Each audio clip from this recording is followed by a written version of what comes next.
පරම ගම්භීර ශ්‍රී සද්ධර්මයෙන් හදමඩල සූපත් කරන්නට සවන්පත් සිසාරා නැගෙන ධර්ම දේශනය.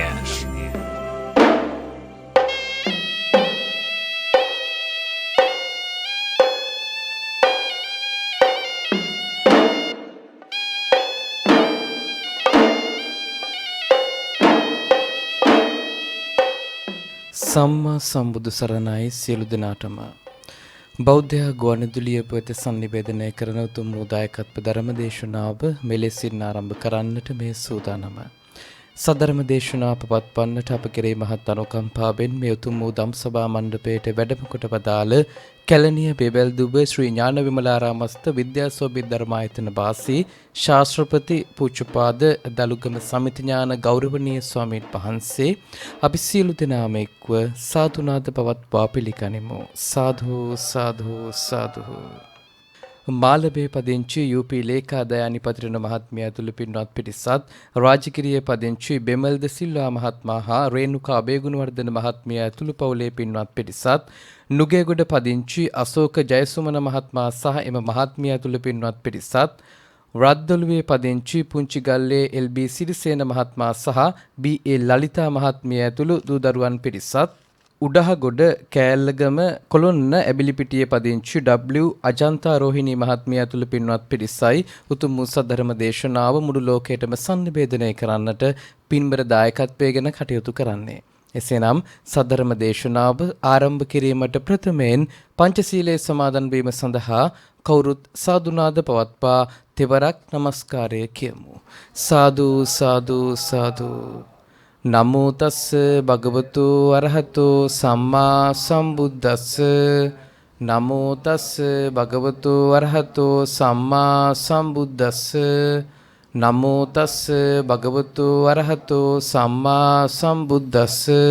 බුද්ධං සරණං ගච්ඡාමි. බුද්ධං සරණං ගච්ඡාමි. ධම්මං සරණං ගච්ඡාමි. ධම්මං සරණං ගච්ඡාමි. සංඝං සරණං ගච්ඡාමි. සංඝං සරණං ගච්ඡාමි. ဒ ුතියම්පි බුද්ධං සරණං ගච්ඡාමි. ဒ ුතියම්පි බුද්ධං සරණං ගච්ඡාමි. ဒ ුතියම්පි ධම්මං සරණං ගච්ඡාමි. ဒ ුතියම්පි ධම්මං සරණං ගච්ඡාමි. ဒ ුතියම්පි සංඝං සරණං ගච්ඡාමි. ဒ ුතියම්පි සංඝං සරණං ගච්ඡාමි. තතියම්පි බුද්ධං සරණං ගච්ඡාමි. තතියම්පි බුද්ධං සරණං ගච්ඡාමි. තතියම්පි ධම්මං සරණං ගච්ඡාමි. තතියම්පි ධම්මං සරණං ගච්ඡාමි. තතියම්පි සංඝං සරණං ගච්ඡාමි. තතියම්පි සංඝං සරණං ගච්ඡාමි. තිසරණ ගමනං සම්පුන්නං ආමබන්තේ පානාති පාතා වේරමණී සික්ඛාපදං සමාදියාමි. පානාති පාතා වේරමණී සික්ඛාපදං සමාදියාමි. අදින්නා දානා වේරමණී සික්ඛාපදං සමාදියාමි. අදින්නා දානා වේරමණී සික්ඛාපදං සමාදියාමි. කාමේසු මිච්ඡාචාරා වේරමණී සික්ඛාපදං සමාදියාමි. කාමේසු මිච්ඡාචාරා වේරමණී සික්ඛාපදං සමාදියාමි. මුසාවාදා වේරමණී සික්ඛාපදං සමාදියාමි. මුසාවාදා වේරමණී සික්ඛාපදං සමාදියාමි. සුරාමේරය මජ්ජපමා දට්ඨානා වේරමණී සික්ඛාපදං සමාදියාමි. සුරාමේරය මජ්ජපමා දට්ඨානා වේරමණී සික්ඛාපදං සමාදියාමි. තිසරණේන සද්ධින් පංචශීලං ධම්මං සාදුකං සුරක්ඛිතං කତ୍වා අප්පමාදේන සම්පාදේත. ආමබන්තේ සාදු සාදු. සමන්ත චක්ඛවාලේසු අත්‍රා ගච්ඡන්තු දේවතා සද්ධම්මං මුනි රාජස් සුනන්තු සග්ග මොක්ඛදං ධම්මස්සවන කාලෝ අයං භදංතා ධම්මස්සවන කාලෝ අයං භදංතා සද්ධම්මස්සවන කාලෝ අයං භදංතා නමෝ තස් භගවතු අරහතෝ සම්මා සංබුද්දස්ස නමෝ තස් භගවතු අරහතෝ සම්මා සංබුද්දස්ස නමෝ තස් භගවතු අරහතෝ සම්මා සංබුද්දස්ස ශ්‍රද්ධාවන්ත වාසනාවන්ත කාරුණික පින්වත්නි අද අපි හැම කෙනෙක්ම සූදානම් වෙමින් කටයුතු කරන්නේ තුන් ලෝකාග්‍ර වූ දස බලධාරී ලෞතර බුදුරජාණන් වහන්සේ විසින් දේශනා කොට වදාළ ශ්‍රී සද්ධර්මය ශ්‍රවණය කිරීමට. ධර්ම ශ්‍රවණය, ධර්ම දේශනය, ධර්ම සම්මර්ෂණය, ධර්ම සාකච්ඡාව බුදුරජාණන් වහන්සේ පෙන්නනවා විමුක්තායතන ශීර්ෂයන් විදිහට. විමුක්තායතන ශීර්ෂ කියලා කියන්නේ නිවන් දැකීමේ දොරටු. ඒ වගේම අපි යම්කිසි බණපදයක් අහන්න ඕනේ අට්ඨී කତ୍වා මනසිකත්වා සබ්බං චේතසෝ සමන්නා හරිත්වා ඕහිත සෝතෝ ධම්මං සුනාති. අට්ඨී කତ୍වා මනසිකත්වා කියලා කියන්නේ එළඹ සිටි සිහියෙන් ප්‍රඥාවෙන් යුක්තව අපි හැමෝම බුදුරජාණන් වහන්සේගේ ධර්මය ශ්‍රවණය කරන්නට ඕනේ. ඊළඟට දුර බලන්නේ නැතුව, ළඟ බලන්නේ නැතුව, අවුව වැස්ස පින්න දිහා බලන්නේ නැතුව, අපහසුකම් දිහා බලන්නේ නැතුව අපි බුදුරජාණන් වහන්සේගේ ධර්මය ශ්‍රවණය කරන්නට ඕනේ. ඊළඟට යොමු කරන ලද කන් ඇතිව බුදුරජාණන් වහන්සේගේ ධර්මය ශ්‍රවණය කරන්නට ඕනේ. එතකොට අපි මේ ධර්මයේ ශ්‍රවණය කරන්නේ ධම්මානුස්සති භාවනාවක් විදිහට. ඉතින් අපිට මේ පැයකට ආසන්න කාලයකදී මේ සිද්ධ කරන්නේ ධර්මානුස්සති භාවනාවක්. එතකොට අපි තුනුරුවන් කෙරෙහි ශ්‍රද්ධාවක පිහිටලා තමයි හැම කෙනෙක්ම මේ බණපද ශ්‍රවණය කිරීමට සූදානම් වෙලා ඉන්නේ. ඉතින් අද මම සූදානම් වෙනවා ඔබ පින්වතුන්ට කියලා දෙන්න මජ්ක්‍ධිම නිකායේ මජ්ක්‍ධිම පඤ්ඤාසකේ රාජ වර්ගයට අයත් සූත්‍ර දේශනාවක් කියලා දෙන්න. මේ සූත්‍ර දේශනාවේ නම තමයි ධම්ම චේතිය කියලා කියන්නේ. ධම්ම කියලා කියන්නේ ධර්ම නැමැති චෛත්‍යය. ඒ කියන්නේ ත්‍රිවිධ රත්නයේ ගුණ අන්තර්ගත වෙලා තියෙන චෛත්‍යය. මේ සූත්‍ර දේශනාවේ මේ ත්‍රිවිධ රත්නයේ ගුණ ගායනා කරන්නේ පසේනදි කොසල් රජතුමා. පසේනදි කොසල් රජතුමා කියලා කියන්නේ කාසි කෝසල කියන ජනපදද්වයෙහි ආධිපත්‍ය දරපු රජ කෙනෙක්. ඉන්දියාවේ හිටපු ශ්‍රේෂ්ඨ රජ කෙනෙක්.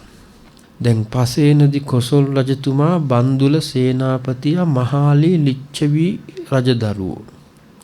මේ තුන්දෙනාම ශිල්ප ශාස්ත්‍රෙහි අතිශයින් දක්ෂයන් විදිහට තමයි හඳුනාගෙන තියෙන්නේ. එකිනෙකා පරයමින් කිසිම කෙනෙකුට දෙවෙනි නොවෙමින් බොහොම ශක්ති සම්පන්න ශාස්ත්‍රයේ නිපුණත්වයක් දරපු තුන්දෙනෙක් විදිහට තමයි හැඳින්විලා තියෙන්නේ. එතකොට මේ රජ කෙනෙක් තුනුරුවන්ගේ ගුණ ගායනා කිරීමක් තමයි මේ සූත්‍රයේ ධර්මයේ නැමැති චෛත්‍යයක් විදිහට අන්තර්ගත වෙලා තියෙන්නේ. දැන් අපි දන්නවා තුනුරුවන් කෙරෙහි ඔබ යම්කිසි අවස්ථාවකදී බුදුහාමුදුරුව පෙන්නලා දෙනවා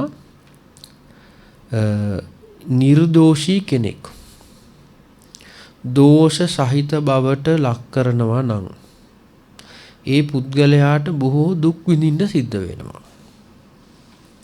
යෝ දණ්ඩේන අදණ්ඩේසු අප්පදුට්ඨේසු දුස්සති. දැන් ඔය සමහර අය කිසිම වැරද්දක් නොකරන නිර්දෝෂී අයට දෝෂ සහිත පුද්ගලයෝ කියලා චෝදනා කරනවා.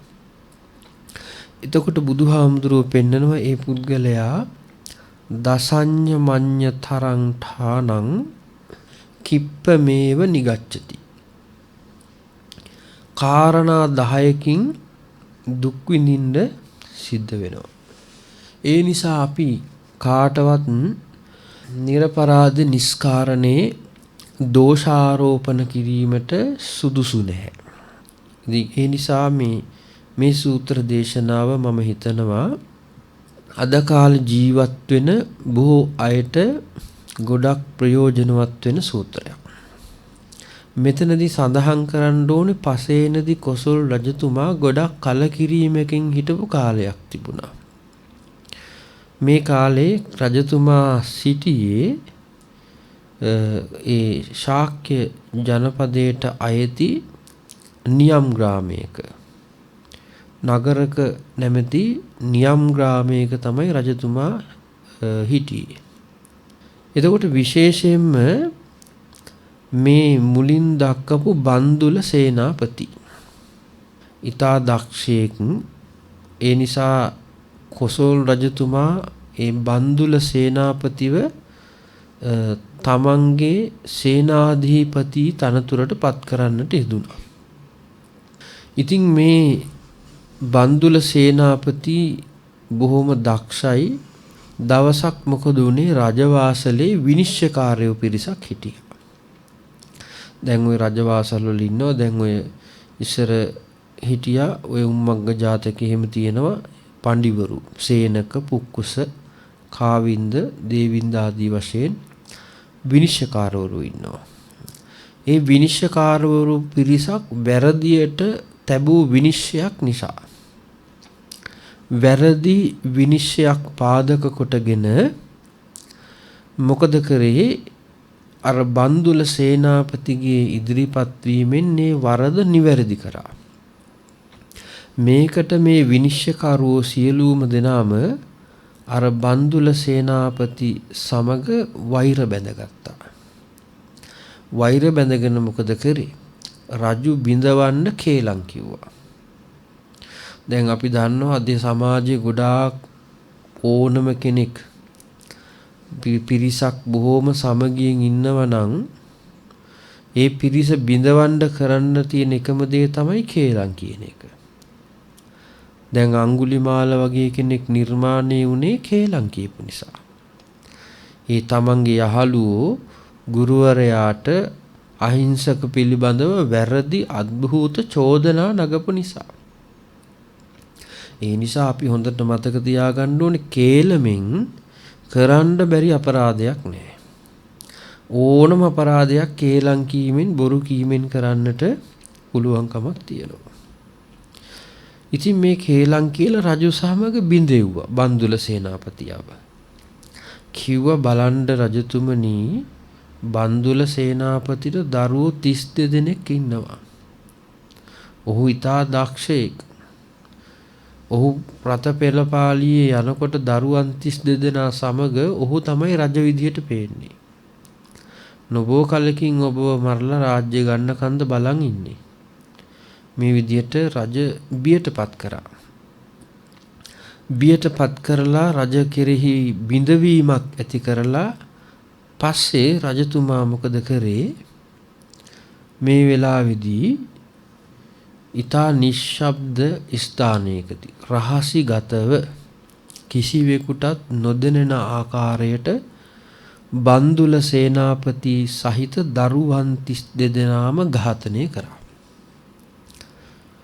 ඉතින් මේ අවස්ථාවේදී තමයි බන්දුල සේනාපතිගේ ස්වාමි දිනිය බන්දුල මල්ලිකාව බුද්ධ ප්‍රමුඛ 500ක් ස්වාමීන් වහන්සේලාට දානි පූජා කරමින් තමයි හිටියේ. මේ දානි පූජා කර කර ඉන්න වෙලාවේදී ඒ බන්දුල මල්ලිකාවට පණිවිඩයක් ආවා. තුන්ඩු කෑල්ලක. පණිවිඩය ආවේ දරුවන් ටිකයි ස්වාමියයි එකම යුද්ධ භූමියක මරණයට පත් වෙලා කියන එක. පස්සේ මේ බන්දුල මල්ලිකාව මේ තුන්ඩු කෑල්ල නමල ඉනේ ගහගෙන දානෙ බෙදුවා. අනවශ්‍ය කලබලයක් ඇති කරගත්තේ නැහැ. ඒකට හේතුව තමයි එයාගේ ළඟ තිබිච්ච ධර්මයේ ධර්මඥානෙ. දැන් අපි මේ ධර්ම ශ්‍රවණය කිරීමේ ප්‍රතිඵල තමයි මේ දේවල්. දැන් කවුරු හරි කෙනෙකුගේ ඇඬීම, වැළපීම, ශෝක කිරීම, කම්පා කිරීම, පසුතැවීම ධර්ම ශ්‍රවණයෙන් අඩු වෙලා නැත්තම් තව දුරටත් ඒ ධර්ම ශ්‍රවණය කිරීමෙන් පළක් නැත. බුදුරජාණන් වහන්සේගේ ධර්මයේ ශ්‍රවණය කරන්න ඇඬීම, වැළපීම, ශෝක කිරීම, කම්පා කිරීම, පසුතැවීම මේ සියල්ලක්ම ටික ටික යටපත් වීමට අවශ්‍ය කරනවා. එතකොට අපි මේ හැම කෙනෙක්ම මේ බණ අහන්නේ ඒ අවබෝධය සඳහා. බුදුරජාණන් වහන්සේ දේශනා කරනවා කෙනෙක් මැරෙනකොට ගබ්බ මේකේ උපජ්ජಂತಿ පිරිසක් මව් කුස තුලට යනවා. අතුරු සිදුරු නැහැ. එහෙම මේ තැන් තැන් වල නැවතීම විවේක ස්ථාන නැහැ. භවයේ කියන එක තෝරගන්නවා.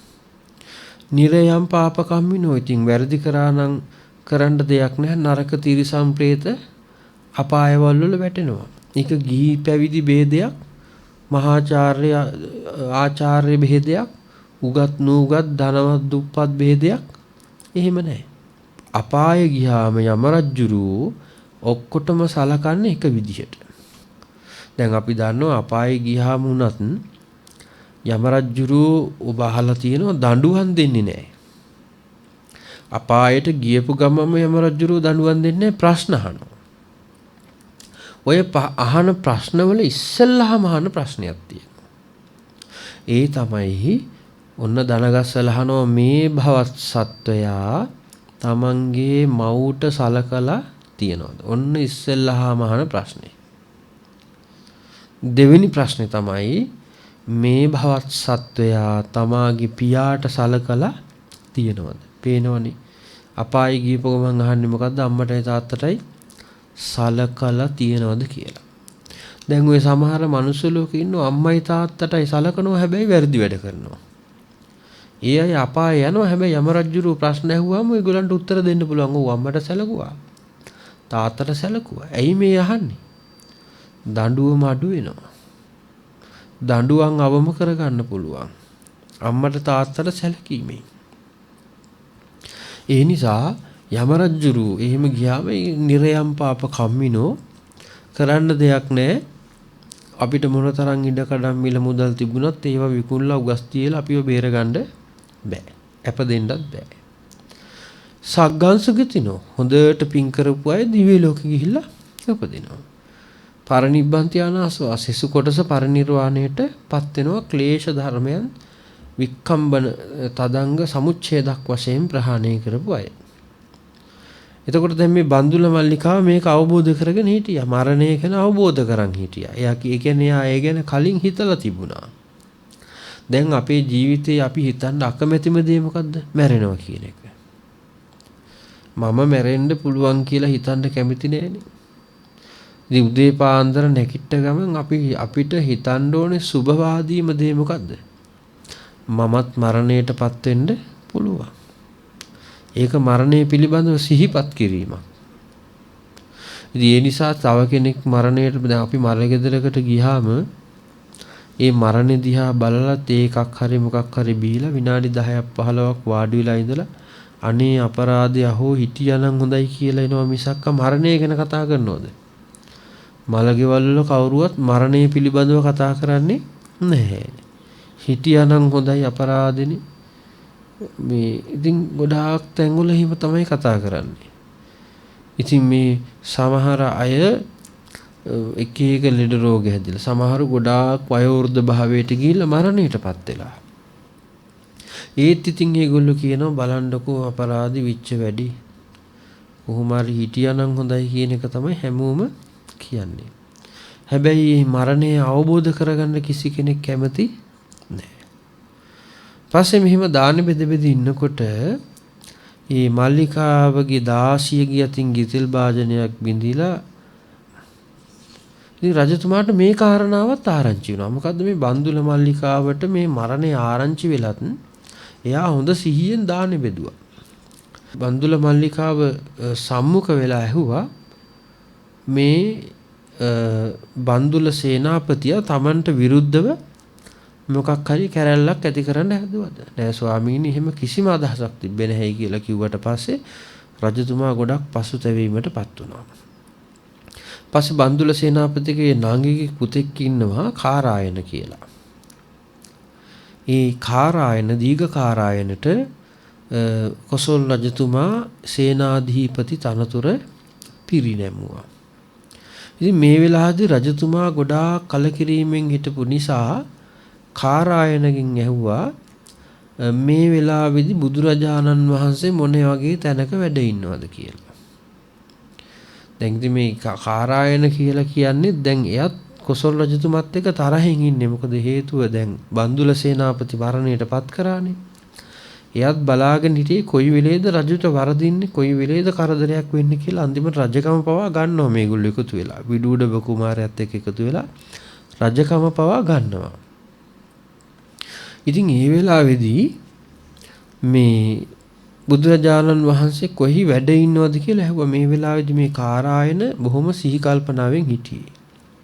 ඒ කියන්නේ දැන් දන්නවා රජතුමා බුදුහාමුදුරුවෝ හොයන වෙලාව.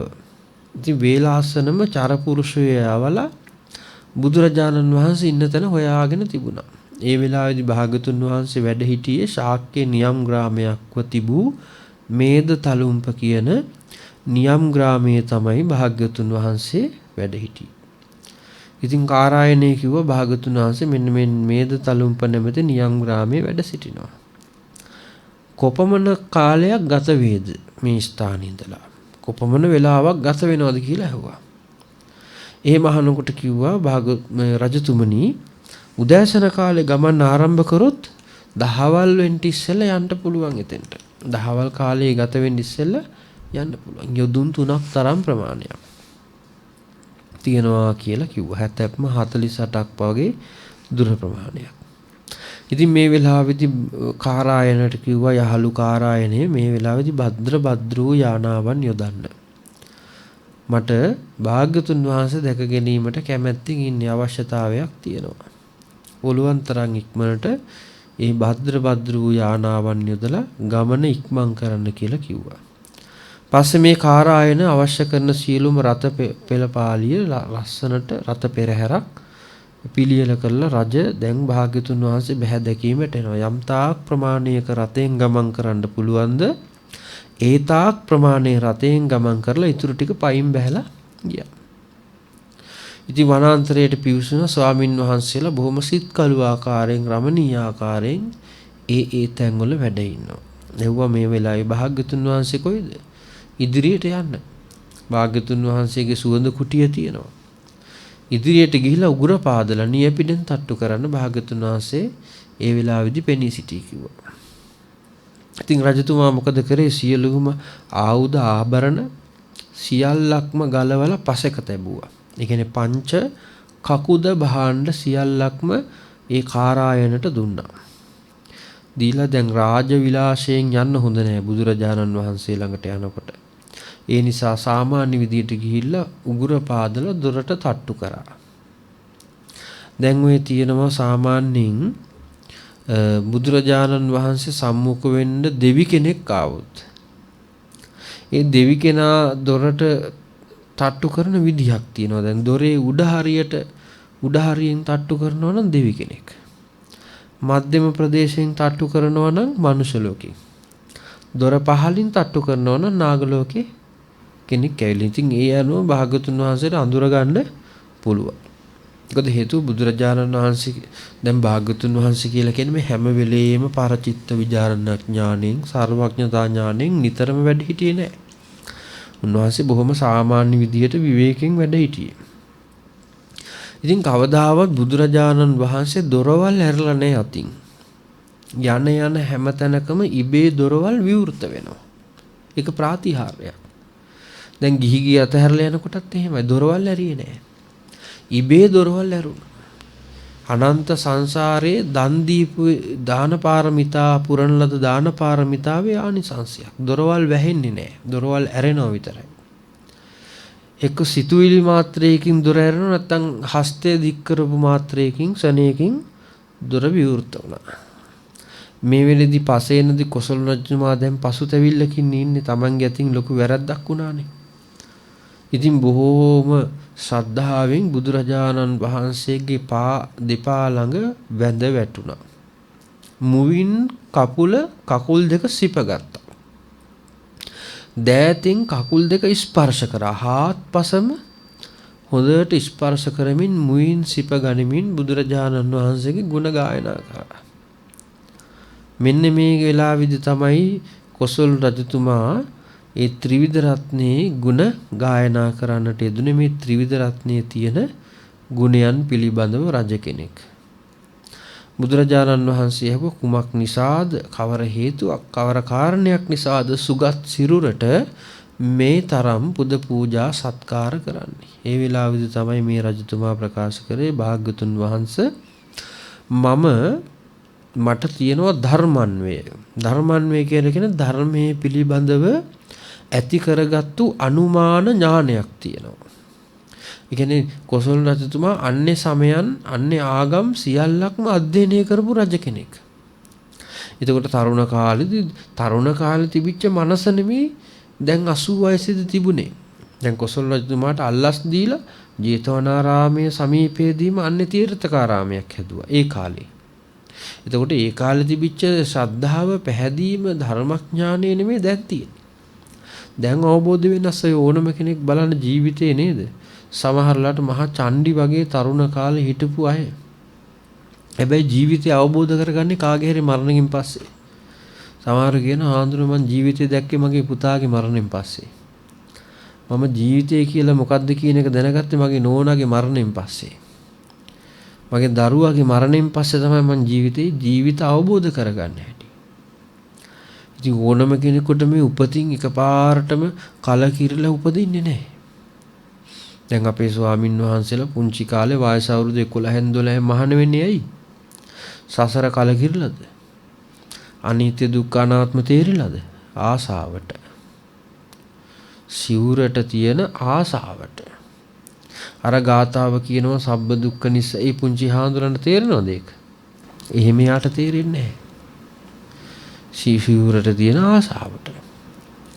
පස්සේ තමයි යා ධර්මයේ කියන එක මොකද්ද කියලා තේරුම් ගන්න. පස්සේ තමයි යා ජීවිතය කියලා කියන්නේ මොකද්ද කියලා අවබෝධ කරගන්නේ කාලයක් යනකොට.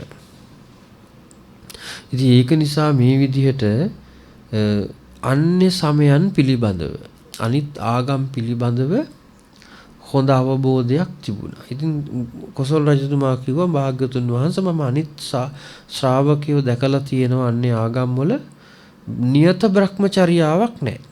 සමහරු මහානකමින් පිරිහිලා. සමහරු බොහොම කෙටි කාලයයි රැඳිලා ඉන්නේ. භ්‍රමචර්යාව දිවි ඇත්තෙක් ආරක්ෂා කරන ශ්‍රමණ මහාන බමුණන් මම දැකලා නැහැ. හැබැයි මම ඔබ වහන්සේගේ ශාසනයේ මුළු ජීවිත කාලයේම භ්‍රමචර්යාව ආරක්ෂා කරන සිල්වත් ගුණවත් ස්වාමින් වහන්සේලා මම දකින්නවා කියලා කිව්වා. අනිත් ශාසනවල නැති බුදුරජාණන් වහන්සේගේ ශාසනයේ විතරක් තියෙන සිල්වත් ගුණවත්. දැන් අපි අද සමහර වෙලාවට කතා කරනවා මේ සම්බුද්ධ ශාසනය තුල දුස්සීල භික්ෂූන් වහන්සේලා පිළිබඳව.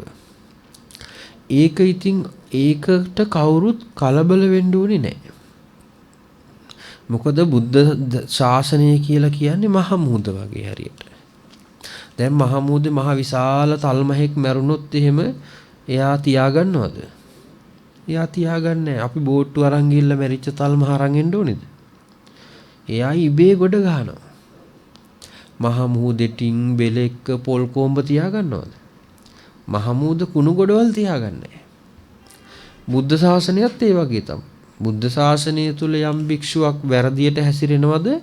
උන්වහන්සේ බුද්ධ ශාසනය කියලා කියන්නේ දෙවිවරු ආරක්ෂා කරන එකක්. බුද්ධ ශාසනය ඉස්සරහට ගෙනියන්නේ ස්වාමින් වහන්සේලා වුණාට ආරක්ෂා කරන්නේ දෙවිවරු. දැන් බුදුරජාණන් වහන්සේ කාලේ මොන තරම් ශික්ෂාපද 227ක් පැනෙව්වේ නිකන් නෙමෙයි. නිකන් පනවපුවා නෙමෙයි ඒවා. වැරදි කරන්න පනවනවා. එකක් පනවනකොට තව එකක් කඩනවා. ඒකටත් එකක් දානවා. තව එකක් කඩනවා. ඒකටත් එකක් දානවා. එහෙම තමයි ශාසනය කියන එක ආරක්ෂා කරගත්තේ. ඒ නිසා අනිකුත් ආයතන වගේ නෙමෙයි බුද්ධ ශාසනය. බුද්ධ ශාසනය කියන එක පවතින්නේ විනයක් තියෙනවා. දැන් බුද්ධ වචනයක් තියෙනවා විනයෝ නාම ශාසනස්ස ආයු කියලා. දැන් අපි සමාජ සේවය කරන්න ඕනේ ශීලයක ගුණයක පිහිටලා. ශීලයක ගුණයක පිහිටන් නැතුව සමාජ සේවය කරාට වැඩක් වෙන්නේ නැහැ.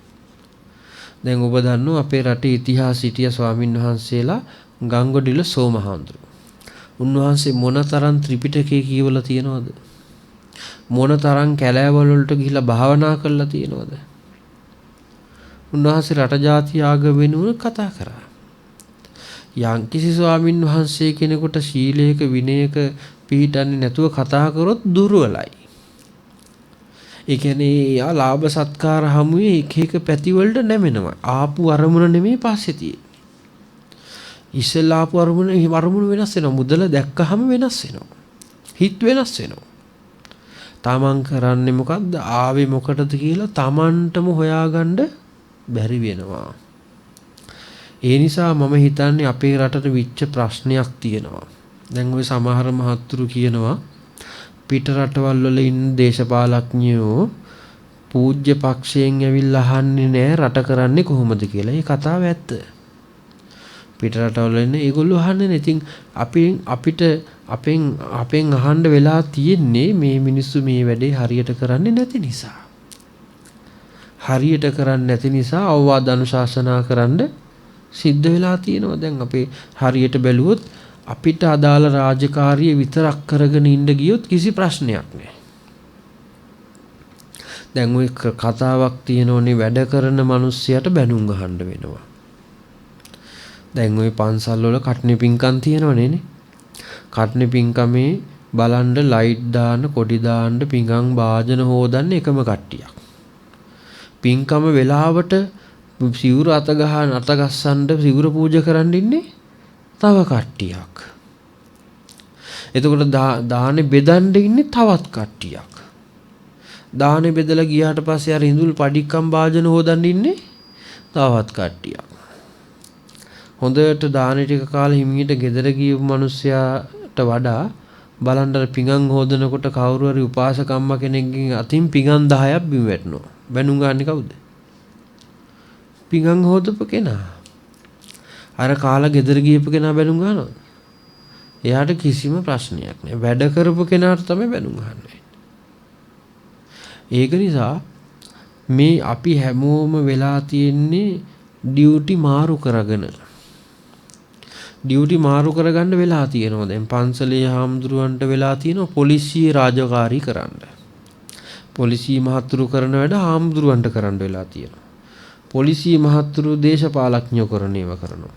දේශපාලඥයෝ කරනවා පන්සලේ වැඩ ඇවිල්ලා. ඔක්කොම ඩියුටි මාරු කරගෙන තියෙන්නේ දැන්. එතකොට එතන හරියනවද? ඒ සංස්ථාව රැකෙන්නේ නැහැ. දැන් Tamanට අදාළ රාජකාරිය කරගෙන ඉන්නත් බෑ. අනිත් අය ඒ රාජකාරිය හරියට කරන්නේ නැති වෙනකොට. ඉතින් ඒක නිසා මේ බුදුරජාණන් වහන්සේගේ ධර්මයේ දැන් මහින්ද හාමුදුරුවෝ ටිබෙට් ජාතික හිස් මහින්ද හාමුදුරුවෝ ලංකාවට ඇවිල්ලා කවි ලිව්වා. උන්වහන්සේ ලිව්වා අතත් පයත් ඔළුවත් වෙන වෙනම කපා කතත් කමක් නැහැ බියසුළු ගතිය පපා කියලා.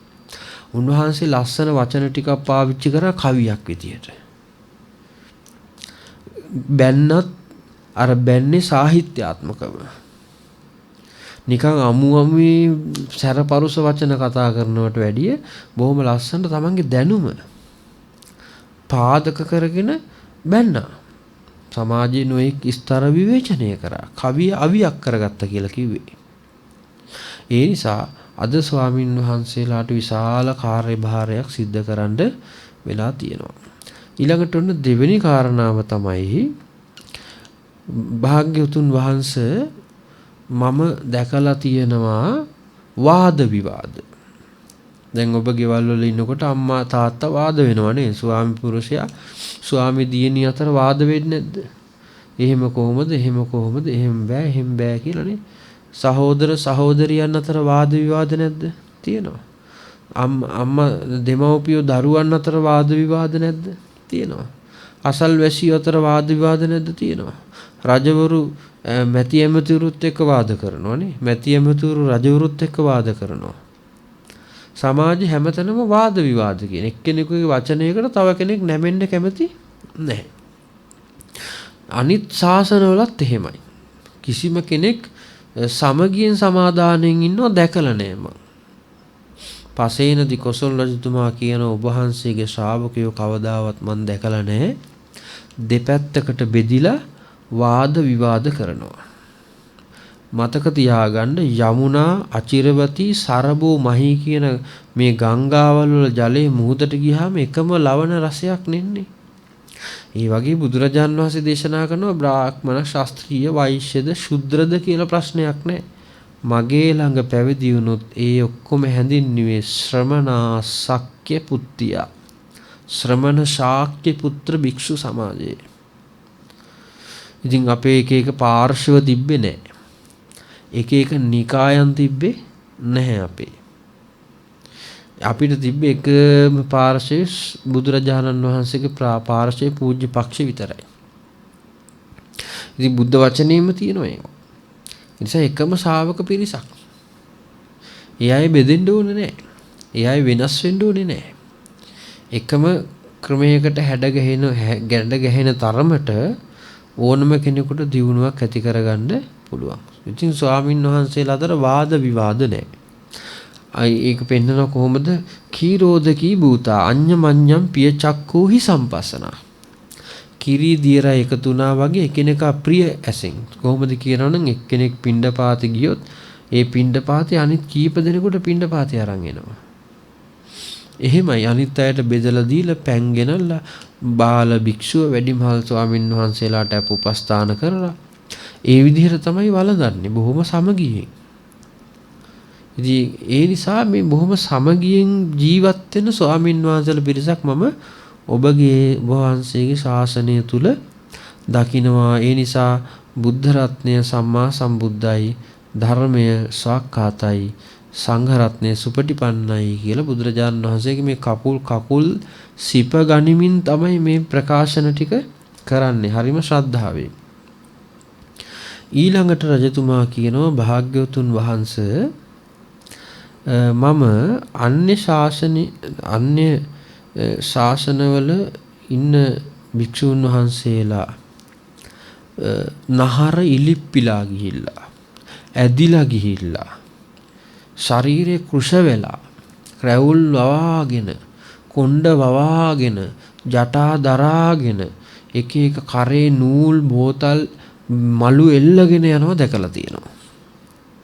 අනේ ශ්‍රමණ බවත් ගෞතම බුදුරජාණන් වහන්සේගේ ශාසනයේ ශ්‍රාවකයෝ දකින්න හරිම ප්‍රසන්නයි.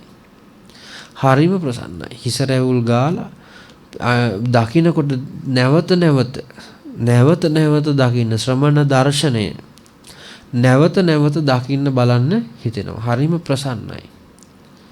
ඉතින් අනිත් ශාසනවල නහර ඉලිප්පිලා ගිහිල්ලා දකින්න දුර්වර්ණ වෙච්ච ස්වභාවයක් තියෙන්නේ. නමුත් ඔබ වහන්සේගේ ශාසනය මම දකින්නේ නැහැ කියනවා. ඊළඟට කියනවා භාග්‍යවතුන් වහන්සේ ඔබ වහන්සේ සමග වාද විවාද කරන්න විවිධ පුද්ගලයෝ වෙනවා. විවිධයනවා. දැන් මජ්ක්‍ධිම නිකායේ උපාලි සූත්‍රයේ උපාලි ඇවිල්ලා වාද විවාද කරනවා. අපි විවාද කරමු කියලා එනවා. සත්‍ය කළා එනවා. ඇවිල්ලා ඒගොල්ලෝ වාදයෙන් පෙරදිලා අන්තිමට මොකද වෙන්නේ?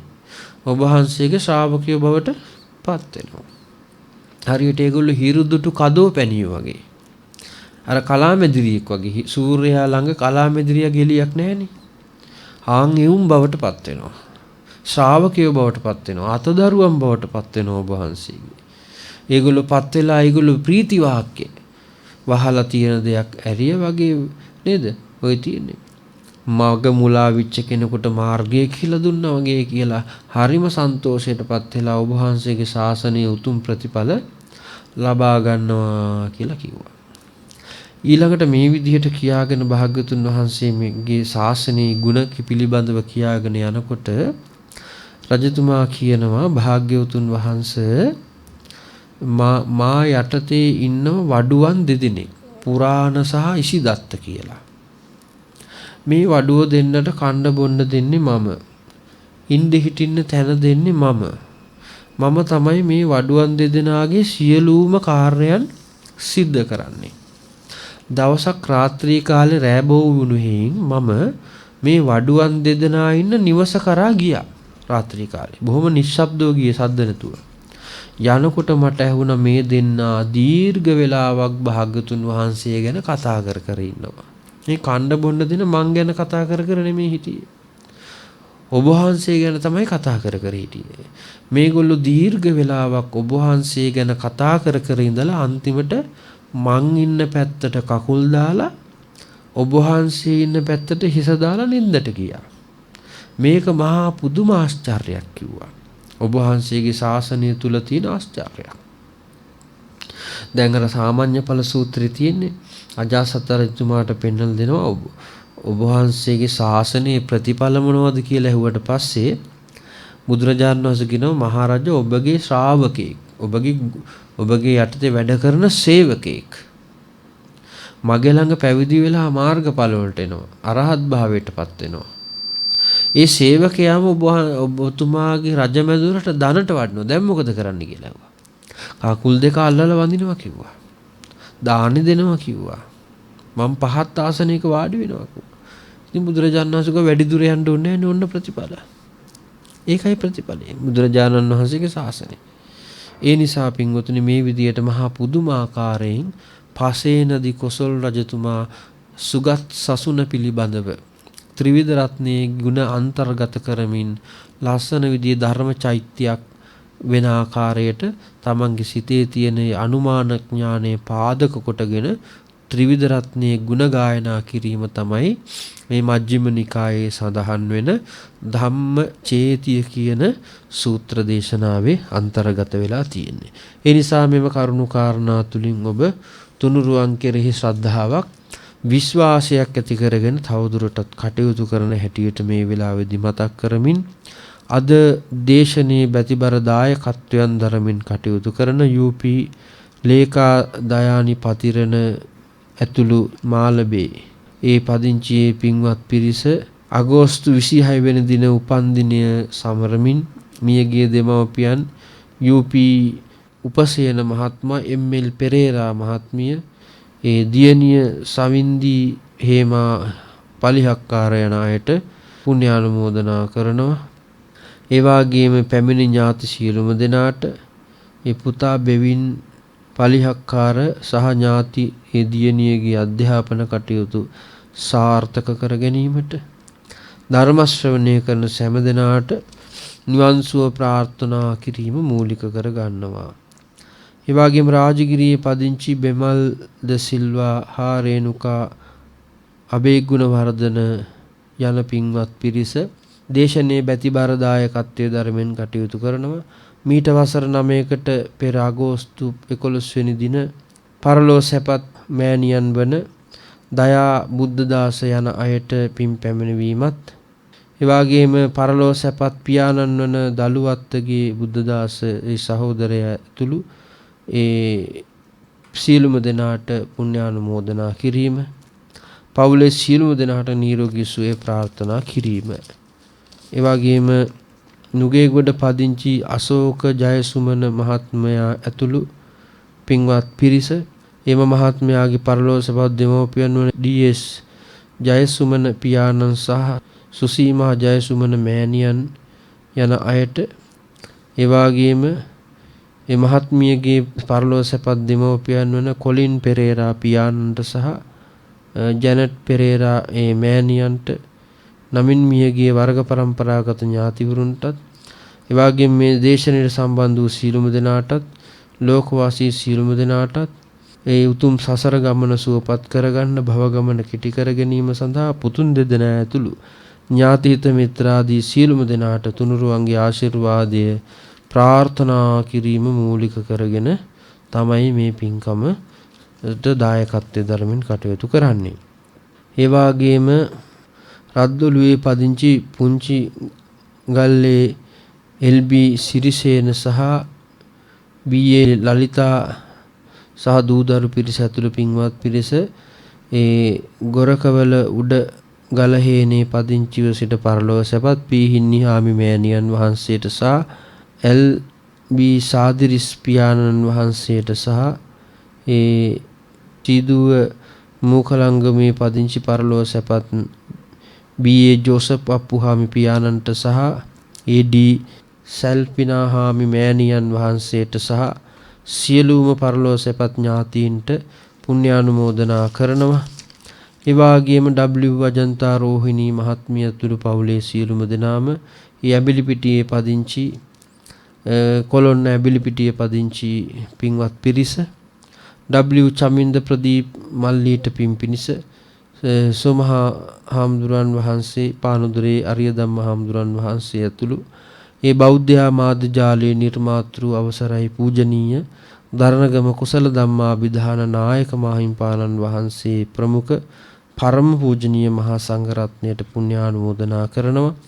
පවුලේ සියලුම දෙනාට සහ ඒ සියලුම රැකී රක්ෂා කටයුතු කරන සියලුම දෙනාට තුනුරුවන්ගේ ආශිර්වාදය ප්‍රාර්ථනා කිරීම ඇතුළු දේශකයන්න් වහන්සේ ඇතුළු සියලුම දෙනාට නිදුක් නිරෝගී සුවය ප්‍රාර්ථනා කරමින් අද ධර්ම දේශනාවේ බැතිබර දායකත්වයන් දරමින් කටයුතු කරනවා. මෙම ආදී වශයෙන් නම් වශයෙන් සඳහන් කළ ඔබ සියලුම දෙනාට උතුම් ධර්මාවබෝධයේ පිණිසම මෙම දහම් පණිවිඩය හේතු වේවා වාසනාව වේවා කියලා සාදු කියනවා. ආකාසට්ටා ච බුම්මට්ටා දේවා නාග මහිද්దికා පුඤ්ඤන්තං අනුමෝදිත්වා චිරං රක්ඛන්තු ශාසනං ආකාසට්ටා ච බුම්මට්ටා දේවා නාග මහිද්దికා පුඤ්ඤන්තං අනුමෝදිත්වා චිරං රක්ඛන්තු දේශනං ආකාසට්ටා ච බුම්මට්ටා දේවා නාග මහිද්దికා පුඤ්ඤන්තං අනුමෝදිත්වා චිරං රක්ඛන්තු ත්වං සදාති. සාදු සාදු සාදු. ඒ උතුම් වූ සද්ධර්ම දේශනා පවත්වා වදාළ කැලණිය වේවැල්දුව ශ්‍රී ඥාන විමලාරාමස්ත විද්‍යාසෝභිත ධර්මායතන පාසී ශාස්ත්‍රපති පූජ්‍යපාද දලුගම සමිත ඥාන ගෞරවනීය ස්වාමින් වහන්සේට තවත් চিරාත් කාලයක් මෙවැනි වූ ශාසනික කටයුතු සිදු කරන්නට ශක්තිය ධෛර්යය නිදුක් නිරෝගී චිරජීවනයේම ලැබේවායි අපි සියලු දෙනාම එක්ව සාදුනාද පවත්වා ප්‍රාර්ථනා කරමු. සාදු සාදු සාදු.